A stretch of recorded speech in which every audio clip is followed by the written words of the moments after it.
For my project, I am researching and explaining the shield of Athena called the Aegis. Percy Jackson's Greek gods mentions the Aegis for a moment when Zeus uses it against Athena's best friend while they were sparring. However, it doesn't explain how or where Zeus got the shield or how Athena used it.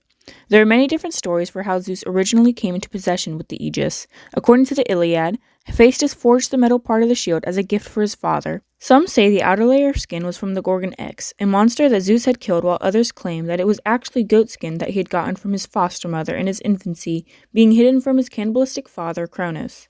Either way, much later, after Athena was born, Zeus sent her to live with battle nymphs in Libya. There she made friends with a satyr named Pallas, and she was supposedly the only one that could occasionally beat her in combat. Zeus, looking down from the heavens to check in on his daughter, saw the speed and ferocity of their combat. Some say he feared for Athena's life, while others say he simply didn't want his daughter to lose. He showed Pallas the Aegis, scaring her, just as Athena was making a jab at her with a spear. Athena impaled Pallas, causing her death. Athena mourned her friend, and Zeus, as an apology, gave her the shield. She accepted the shield as her symbol and also adopted Pallas's name, which is why many have her name as Pallas Athena. At this point, the Aegis is a highly decorated shield. In a later time, centuries after Medusa became a Gorgon, there was a demigod named Perseus, son of Zeus. At his birth, a prophecy that he would end up killing his grandfather caused him and his mother to be kicked out of the kingdom and sent adrift. They were found by the king of another kingdom, Polydectes. Polydectes took them in and took care of them.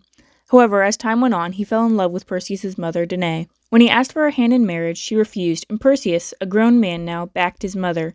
Polydectes decided that he needed to get rid of Perseus, so he hosted a lavish banquet where the guests were expected to give him a gift, usually a horse. Perseus was poor and couldn't afford to get him a gift, so Polydectes told him that if he were to bring him the head of Medusa, then they would be square. Perseus, in his pride, took on the impossible quest.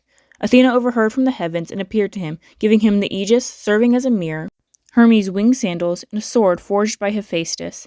Perseus successfully completed his quest, cutting off Medusa's head in her sleep and presenting it to Athena, holding the head on the Aegis.